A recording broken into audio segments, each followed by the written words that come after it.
오늘 하나님 말씀은 마태복음 2장 9절에서 11절까지 말씀입니다. 제가 봉독하겠습니다. 박사들이 왕의 말을 듣고 갈새 동방에서 보던 그 별이 문득 앞서 인도하여 가다가 악이 있는 곳 위에 머물러 서 있는지라 그들이 별을 보고 매우 크게 기뻐하더라. 집에 들어가 아기와 그의 어머니 마리아가 함께 있는 것을 보고 엎드려 아기께 경배하고 보배압을 열어 황금과 유향과 모략을 예물로 드리니라. 아멘. 요즘 많은 교회들은 크리스마스 예배가 없습니다. 그러니까 크리스마스 날은 예배를 드리지 않고 주일날 그냥 합쳐서 예배를 드리는 많은 교회들이 있습니다. 근데 제가 여러분들에게 묻고 싶은 것은, 그런데 왜 여러분들은 오늘 이 예배에 참석하셨습니까? 어떤 마음으로 이 예배에 참석하셨는지를 묻고 싶습니다. 그리고 또 제가 이런 생각을 해봅니다. 예수님이 탄생하시던 그날에 왜 동방 박사들은 그 먼 곳에서 찾아온 것일까요? 도대체 그들은 어떤 마음으로 그 먼 길을 여행하면서 찾아왔을까? 바로 동방 박사들의 마음이 무엇일까를 우리가 생각해 보면서 우리의 마음을 한번 점검해 보기를 원합니다. 그래서 오늘 설교 제목이 동방 박사들은 어떤 마음으로 찾아온 것일까요? 라는 것이 오늘 설교의 제목입니다. 첫째로는 예수님을 만나기 소원해서 찾아온 것이죠. 그렇죠? 여러분들 교회력에 보면 대강절이라는 절기가 있습니다. 우리가 부활절을 지키기 위해서, 제대로 지키기 위해서 그 앞에 사순절이라는 절기가 있는 것처럼 바로 이 크리스마스를 제대로 지키기 위해서, 성탄절을 제대로 지키기 위해서 대강절이라는 그 절기를 우리 기독교 역사 속에 오랫동안 지켜왔습니다. 대강절이라는 게 뭔가? 바로 성탄을 기다리며 준비하는 절기입니다. 이 대강절의 의미는 기대하다, 오다, 이런 의미가 그 안에 있습니다. 대강절은 보통 성탄절 전에 4주 전에 시작이 됩니다. 이 대강절의 기원은 4세기 스페인에서부터 시작합니다. 현대교회 추수감사절은 미국에서부터 시작했는데 대강절은 스페인에서부터 시작을 합니다. 당시 사람들이 1월 6일 날 세례를 받게 되었는데 그 세례를 받기 위해서 12월 17일부터 사람들이 세례를 준비하기 위해서 에브리데이에 교회를 왔습니다. 교회 항상 참석을 하면서 금식을 하면서 자기가 세례받을 날을 준비하고 온 거예요. 근데 그것이 유래가 되어서 이제 이 신앙 습관이 프랑스와 로마로 전해지고 이후부터는 사순절처럼 그 부활절을 맞이하기 위해서 준비하는 사순절처럼 성탄절을 맞이하기 위해서 대강절을 지키게 되었습니다. 그래서 공식적으로 507년 트루 공의회에서 대강절이 시작되었는데 이때는 성탄 40일 전부터 지키기 시작했어요. 그러다가 이제 시간이 이렇게 지나면서 40일 대신에 4주를 지켜서 지키는 것이 대강절이었습니다. 근데 저는 솔직히 이런 절기들을 별로 안 좋아해요. 여러분들이 제 목회를 보신 분들은 아시겠지만 우리 교회는 사순절이라서 특별히 뭐 하지 않죠. 그렇죠? 대강절이라고 해서 뭐 특별히 하지도 않았어요. 왜 그러냐면 보통 이제 사순절날 우리가 하는 게 뭐냐면 하루 금식이나 뭐 이런 거를 해요. 그렇죠? 그런 절기를 지킬 때 어떤 금식이나 어떤 그 고난에 동참하는 것을 합니다. 그래서 부활절날 주님 오신 날이 진짜 기쁘도록 만드는 거예요.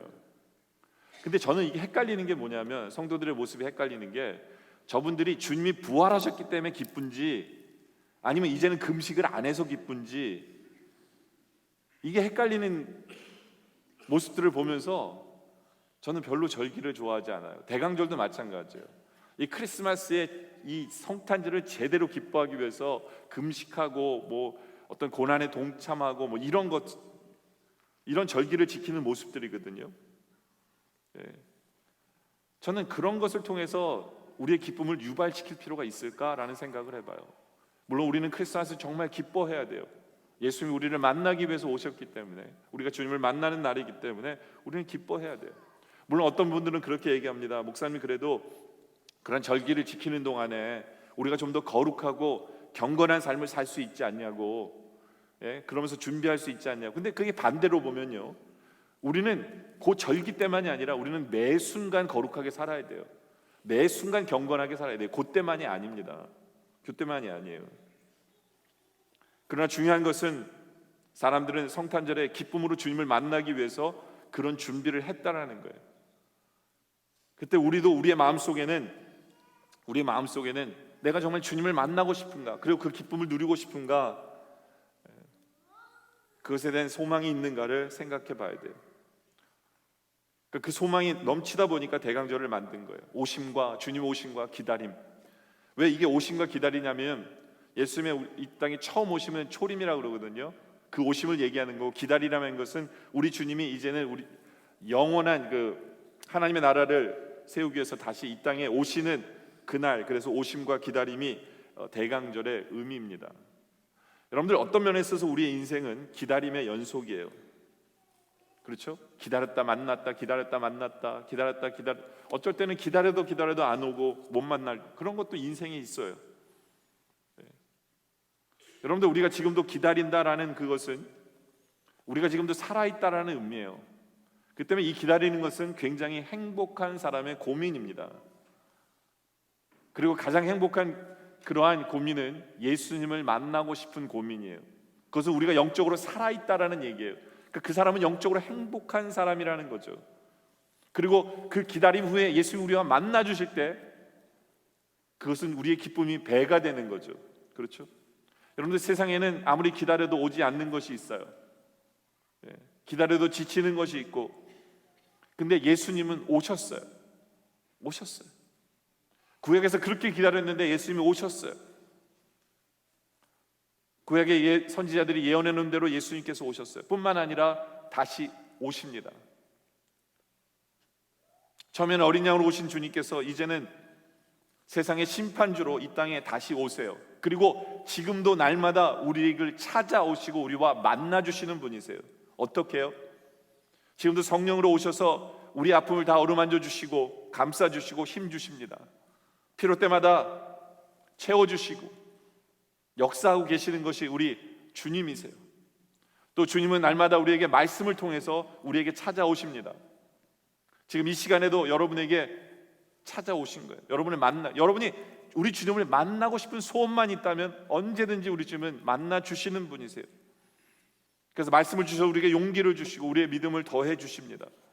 여러분들이 정말 예수를 만나고 싶은 소원이 있다면 옆에 분에 계신 그 하나님의 형상을 통해서 우리가 예수님을 또 만날 수도 있어요. 그렇죠? 지금 제가 이 말씀을 선포하는 이것 자체가 예수님이 오신 증거입니다. 여기 계세요. 그렇기 때문에 저는 여러분들이 예배를 올 때마다, 아니면 여러분들이 살아가는 동안에 늘 여러분의 소원이 주님 만나고 싶습니다, 주님 더 깊이 만나고 싶습니다, 이것이 여러분의 소원 되길 원하고, 그래서 결국에는 주님을 만남으로 인하여 여러분의 기쁨이 배가 되는 그러한 시간들을 누리기를 원합니다. 그런데 왜 우리는 만나야 할까요? 저희 부부는 연애할 때, 저희 와이프는 필라델피아 살았고요, 저는 볼티모어에 살았어요. 그래서 2년여 동안 떨어져 살았습니다. 근데 보통 롱 디스턴스 릴레이션십이면 어느 중간에 헤어지잖아요, 그죠? 근데 우리는 그 롱 디스턴스 릴레이션십을 성공한 사람들이에요. 어떻게 성공할 수 있었을까요?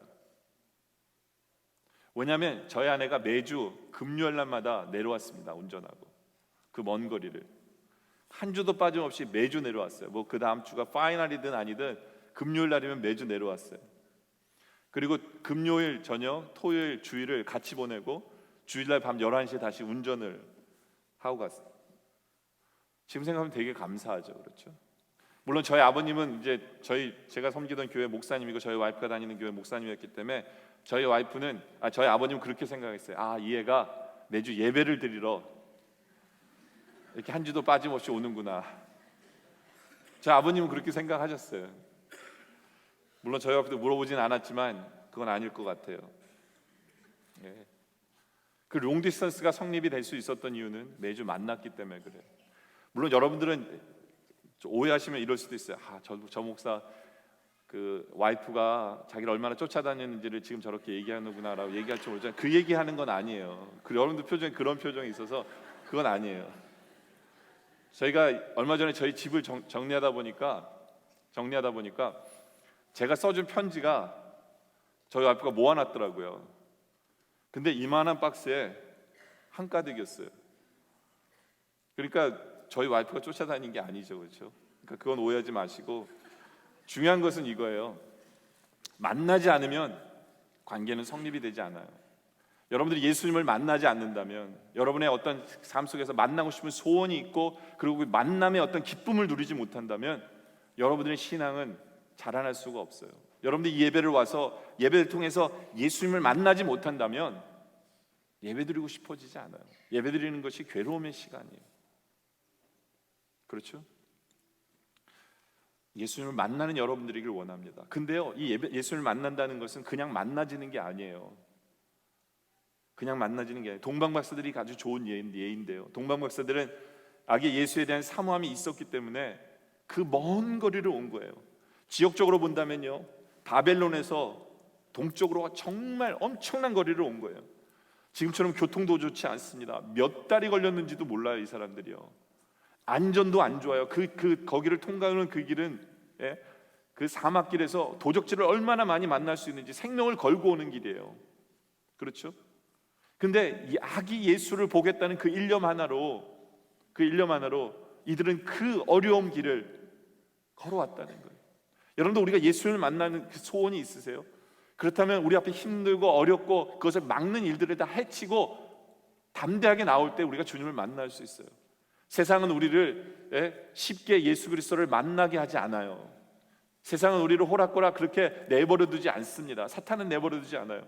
그렇기 때문에 우리 안에 그런 갈망이 있어야 돼요. 열망이 있어야 돼요. 그리고 아무리 힘들고 어려워도 산을 넘고 강을 건너고 그 더위를 뚫고 오는 어떤 그러한 열심이 우리에게 있어야 됩니다.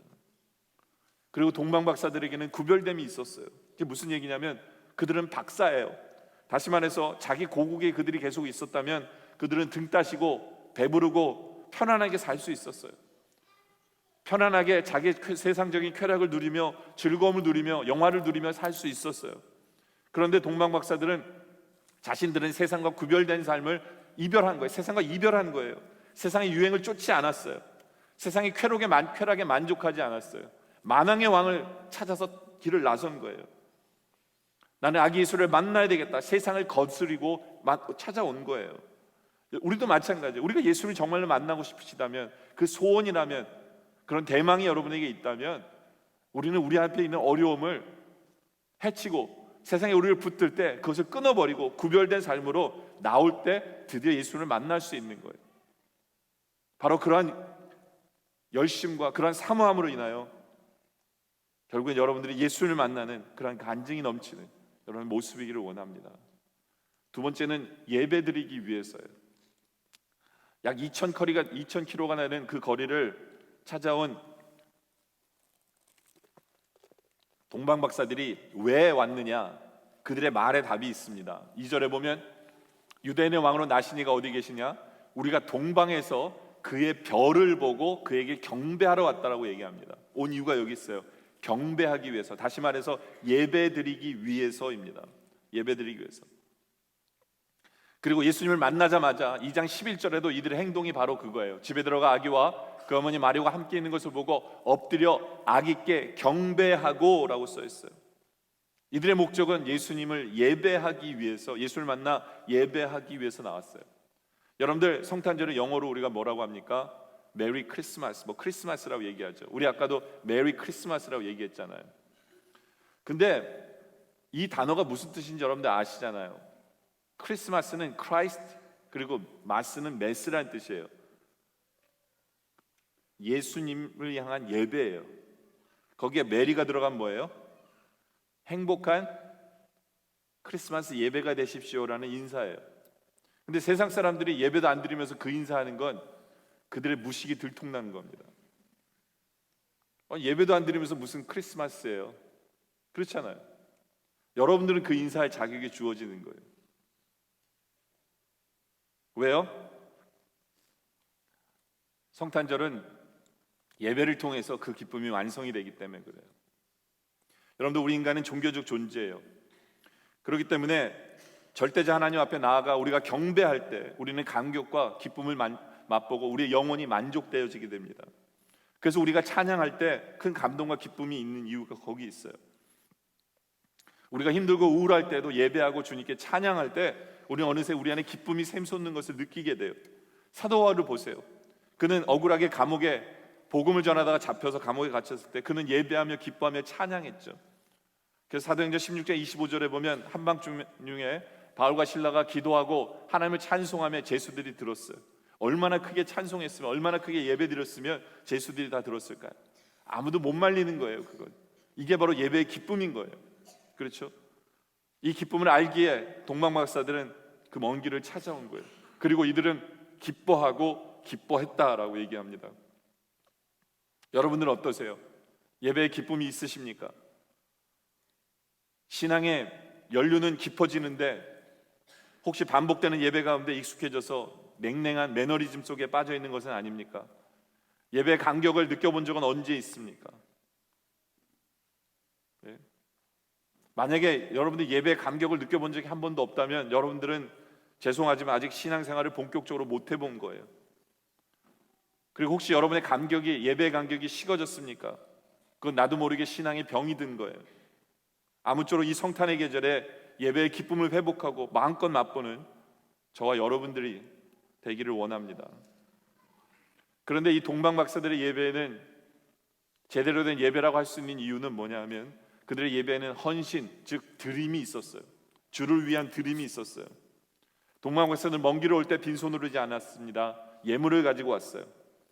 그래서 오늘 말씀 11절에 보면 집에 들어가 아기와 그 어머니 마리아가 함께 있는 것을 보고 엎드려 아기께 경배하고 보배 합을 열어 황금과 유향과 모략을 예물로 드리니라 라고 말씀합니다. 세 가지 예물이죠. 흔히 이것을 동방박사의 삼보라고 얘기합니다. 세 가지 보물이라고 불러요. 근데 이 예물에는 신앙의 의미가 들어있어요. 다시 말해서 이들의 신앙 고백이 그 안에 들어있는 겁니다. 여러분들, 우리가 드리는 이 헌금, 봉사, 헌신 모두가 신앙 고백적 차원이에요. 여러분들이 돈을 드렸지만, 하나님께 물질을 드렸지만 그것을 어떻게 벌었느냐가 여러분의 신앙의 상태예요. 여러분의 신앙의 고백입니다. 어떠한 마음으로 그것을 벌었고 어떠한 마음으로 그것을 드렸느냐가 신앙의 고백이에요. 그것은 여러분의 삶이 그 안에 들어있는 거예요. 황금을 드린 것은 왕에게 드리는 예물입니다. 예수 그리스도를 왕 중의 왕으로 인정하는 그러한 믿음의 고백이고, 유향은 제사장들이 제사할 때 드리는 거예요. 그렇죠? 이 땅에 제사장으로 오신 예수 그리스도를 믿고 드린 겁니다. 그리고 모략은 시신의 방부제로 바르는 거예요. 다시 말해서 예수 그리스도께서 십자가를 지실 것을 예표하는 거죠. 다시 말해서 구원자에게 드린 예물입니다. 바로 이러한 의미로 드리면서 이들은 큰 기쁨을 맛보는 거죠. 그리고 이것은 헌신의 기쁨이다 라고 표현하는데요, 제가 왜 자꾸 헌신의 기쁨을 강조하냐면 우리는 헌금을 드릴 때마다 그때만 드리는 것이 아니라 우리의 삶 가운데 순종의 제사를 드리는 것도 제대로 된 드림이기 때문에 그래요. 그리고 그것이 예배이기 때문에 그래요. 그래서 올해 표가 바로 그거잖아요. 삶이 예배가 되어서 하나님이 기쁨되는 것. 그래서 선행과, 그렇죠, 남을 도와주고 베풀고 이러한 것들이 예배가 되는 것, 그것이 제대로 된 헌신이고 제대로 된 드림이다라는 거예요. 그리고 이 드림은 받으시는 분도 기뻐하는 것이지만 주는 자도, 드리는 자도 기쁨이 되어야 합니다. 오늘 말씀 2장 10절에 보면 그들이 별을 보고 매우 크게 기뻐하더라 하면서 바로 드림이 나오죠. 아, 이제는 드디어 우리가 준비한 예물을 드릴 수 있게 되었구나 라는 기쁨도 그 안에 있는 거예요. 여러분들, 사람은 받으면서도 기쁨을 맛보지만 주면서도 기쁨을 맛봅니다. 때로는 주는 기쁨보다 받는 기쁨이 더 큽니다. 에비슨 선교사님의 이야기인데요, 그는 조선에 온 지 5년째 되던 해 1999년에 건강이 나빠져서 안식년을 얻어 캐나다에 잠시 들렀습니다. 에비스는 그 당시 제중원에서 의료사역을 했는데 건물이 좁고 후지고 시설도 부실했어요. 그래서 그는 건물을 새로 지을 계획을 가지고 토론토에 사는 친구 건축가에게 설계 도면을 부탁합니다. 그리고 그것을 갖고 다니면서 선교 보고도 하고 모금을 했는데, 그 보고를 들은 사람 중에 사업가 세브란스라는 사람이 감동을 받고 당시 돈으로 1만 달러를 헌금합니다. 정말 지금으로 말하면 1,000배가 넘는 엄청난 돈이에요. 그 외에도 많은 헌금을 이 사람이 세브란스가 했는데, 에비스는 세브란스에게 감사의 표시로 그 병원의 이름을 세브란스라고 명명을 합니다. 그리고 감사의 편지를 보냈어요. 그때 세브란스가 유명한 말을 합니다. 뭐라고 얘기하냐면, 받는 당신의 기쁨보다 주는 나의 기쁨이 더 큽니다.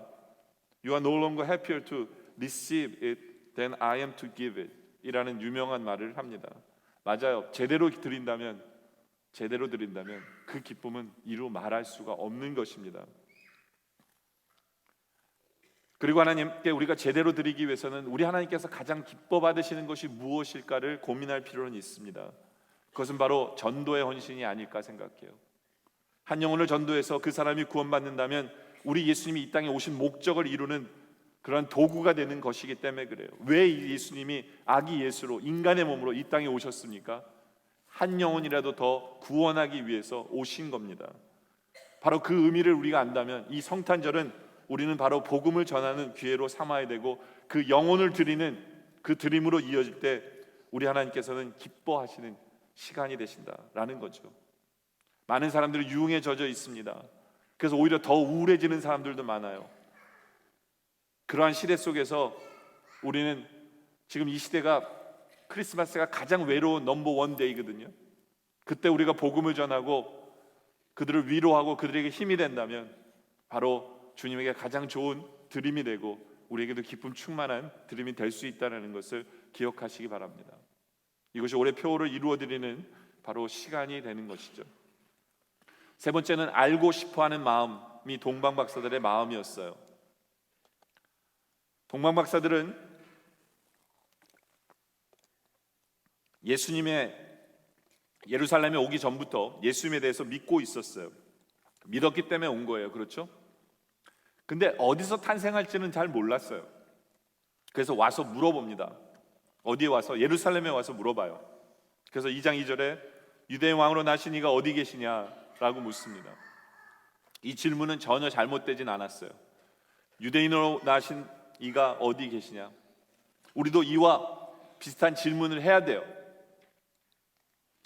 여러분들, 우리도 가만 보면 동방박사들과 비슷한 입장에 있습니다. 교회를 나온다는 말은 어느 정도 마음이 정리됐다는 거예요. 예수를 믿기로, 예수님에 대해서 긍정적인 마음으로 생각하기로 했다는 거죠. 그 때문에 우리가 가스비 내고 우리의 수고하고 우리가 시간 내서 교회 온 거예요. 누가 억지로 끌고 온 거 아니에요. 하지만 그럼에도 불구하고 예수님에 대해서는 잘 모르는 것이 많습니다. 예수님을 믿지만 우리는 예수님을 잘 모르는 수도 있어요. 예수님을 경배하라 하지만 예수님에 대해서 잘 몰라요.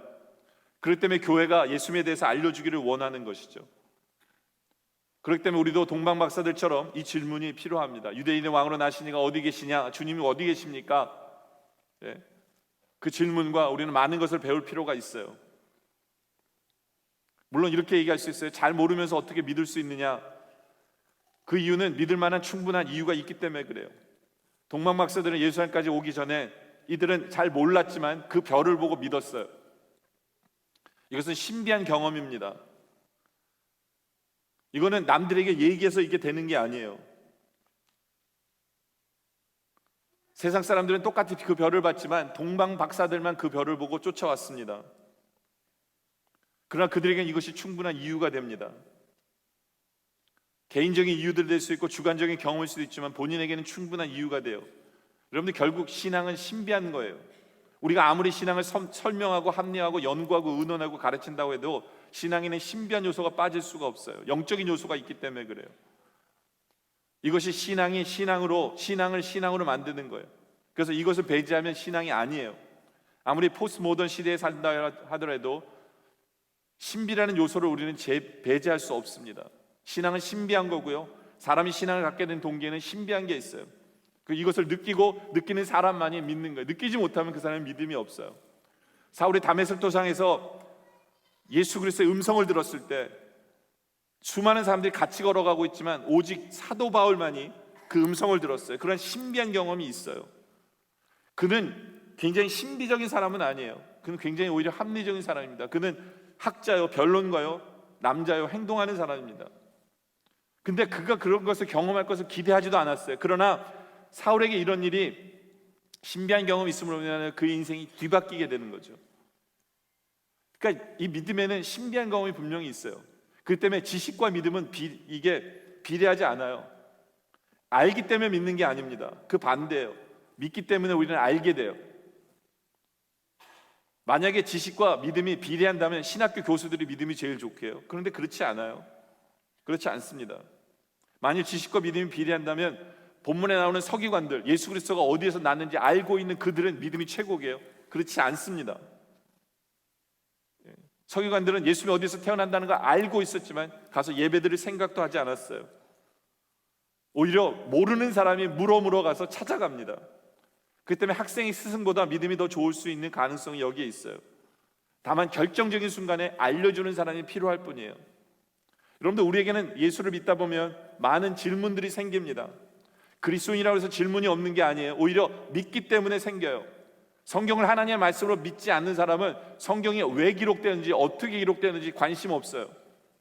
성경이 하나님의 말씀이라고 믿기 때문에 성경이 어떻게 기록되는지 관심을 갖게 되는 거고, 누가 언제 어떻게 왜 성경을 기록하는지 알고자 하는 것이 성경이 하나님의 말씀으로 믿기 때문이에요.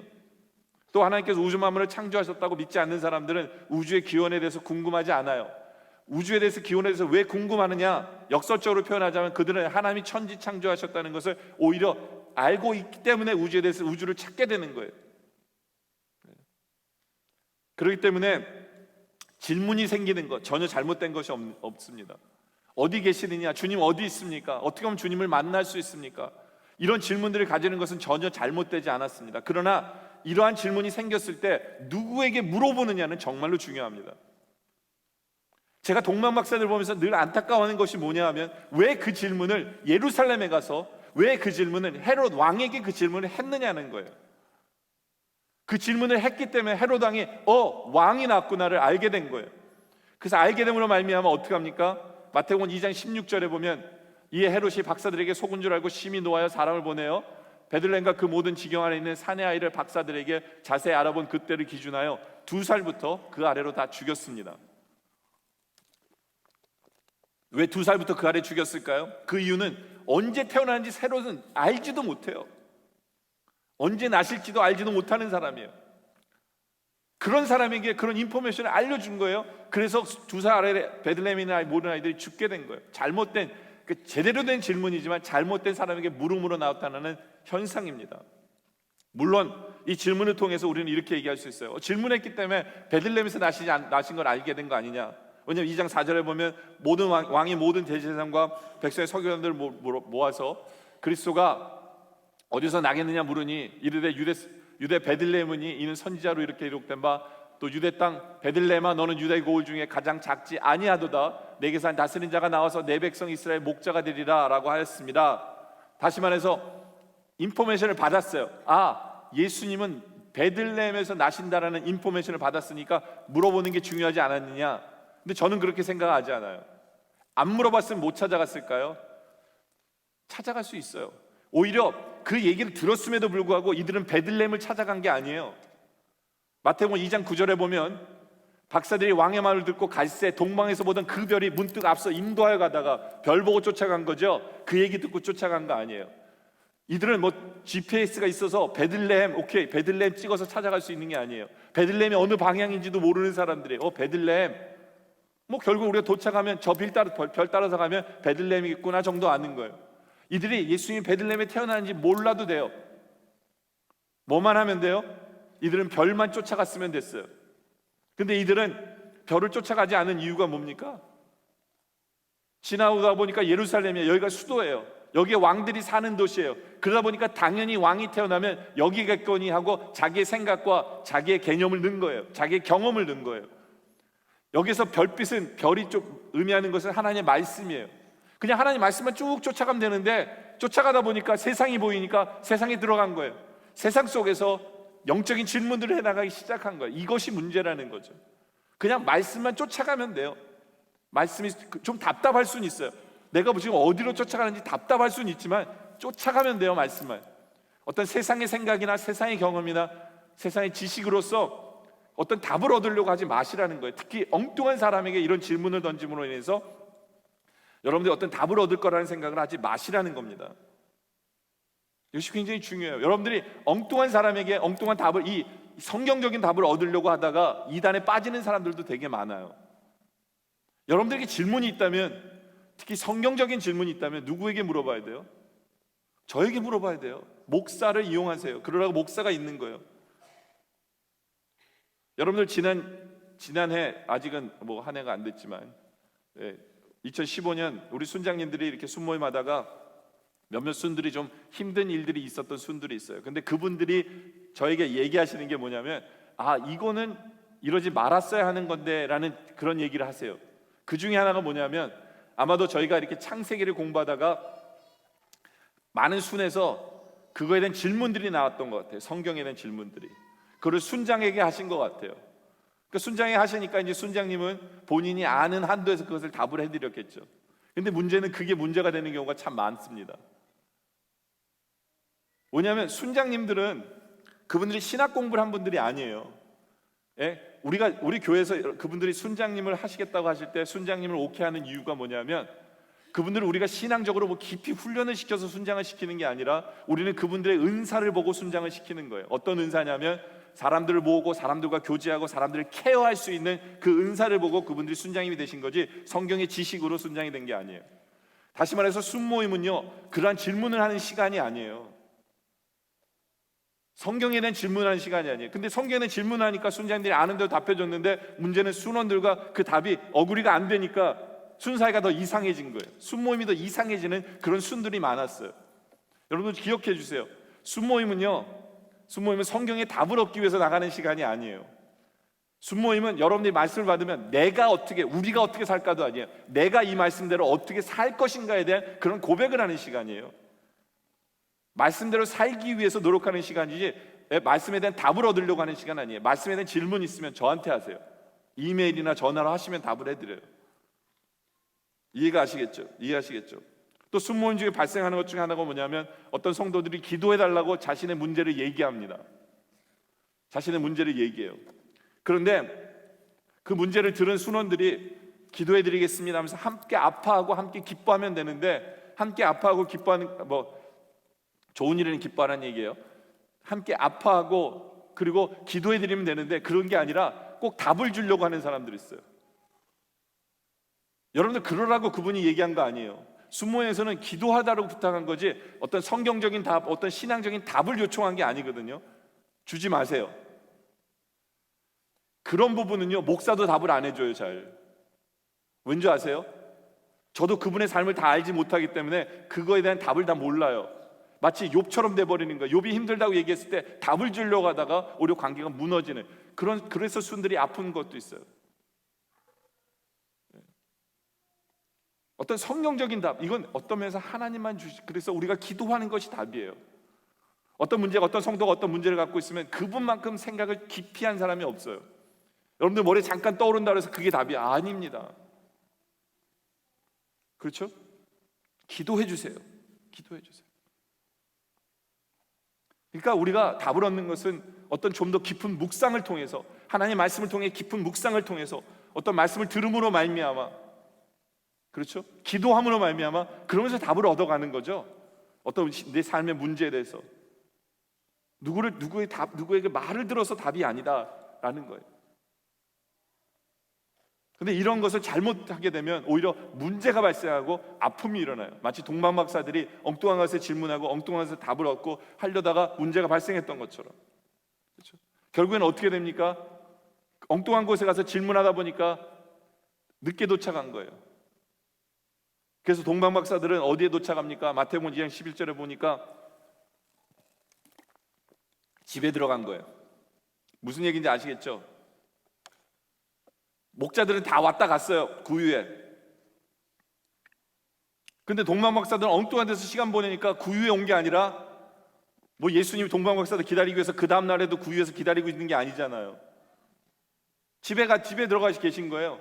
그래서 할 수 없이 이들은 늦게 온 거예요. 그래서 집에 들어가서 예수님을 만난 거예요. 여러분들, 말씀에 대해서 알고 싶어하는 열정은 정말 좋은 겁니다. 말씀을 통해서 말씀의 어떤 답을 얻기 위해서 질문하는 건 정말 좋은 거예요. 근데 그 질문을 얻기 위해서는 누구를 찾아가느냐가 더 중요합니다.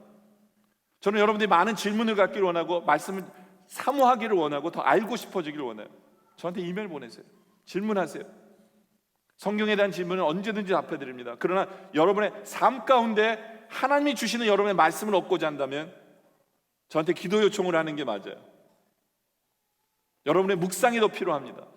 여러분의 말씀 속에서도 기도와 더 깊은 묵상이 필요한 거지 어떤 다른 사람에게 듣는 그것이 답은 아니에요. 그러므로 인해서 말씀을 통해서 주님을 만나고 말씀을 통해서 예수님을 제대로 만날 수 있는 여러분의 모습이기를 원합니다. 그래서 말씀의 결론을 내리죠. 저는 여러분들이 이곳에 와 있는 이유가 예수님을 더욱더 깊이 만나고 싶어서이기를 원합니다. 예수님을 사모하기에, 그리고 나를 구원해 주신 예수님을 예배하지 않고서는 견딜 수 없기에 여러분들은 이 자리에 와 있기를 원합니다. 그리고 주님을 사랑하기 때문에 더 많은 질문과 더 많은 생각들, 고민들이 있을 줄 알아요. 그러나 여러분들이 그 말씀을 더욱더 깊이 묵상함으로 말미암아 그 답을 얻으시기를 바라고, 또 이 하나님의 말씀을 들음으로 말미암아 하나님이 여러분에게 주시는 그 답과 여러분을 인도하시는 그런 모습들이 있기를 원합니다. 그래서 여러분들이, 저는 제대로 된 답을 얻음으로 말미암아 여러분의 신앙이 흔들리지 아니하고 여러분들이 늘 진리 가운데서 제대로 된 하나님의 음성을 들으며 사시는 그런 여러분들의 모습 되어지시기를 주님의 이름으로 축원합니다. 기도드리겠습니다. 아버지 하나님,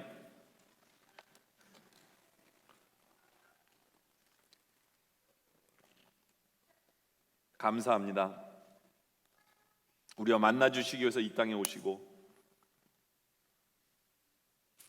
또 주님께서 재림의 때에 다시 오실 주님을 알려주심에 감사하고, 그러나 지금도 우리가 주님을 사모하고 갈급할 때 말씀을 통해서 우리와 만나주심에 감사드립니다. 하나님 아버지, 우리가 날마다 주님을 사모하게 하시고 우리를 구원해 주신 주님을 예배하고 싶은 그러한 예배로 예배의 열정과 예배의 기쁨을 맛보게 하여 주시옵소서. 정말 메리 크리스마스가 되는 우리의 삶이 되게 하여 주시옵소서. 그리고 늘 진리 가운데 서게 하여 주시옵소서.